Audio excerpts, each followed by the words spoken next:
Effettuiamo subito la premiazione per i 100 farfalla ragazzi femmine. Premierà il dirigente della SSD Natatorium e presidente ARCA e fondatore Idros Stefano Cerchier. Al terzo posto medaglia di bronzo in 1.08.70 per la Piave Nuoto Nicora Vittoria.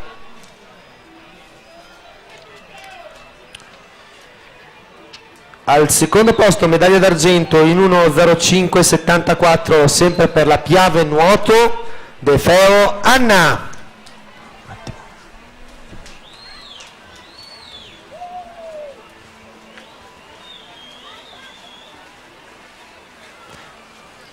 Medaglia d'oro e nuovo record della manifestazione con 1.04.12 la sua società è la Leo Sport Sartori Sofia.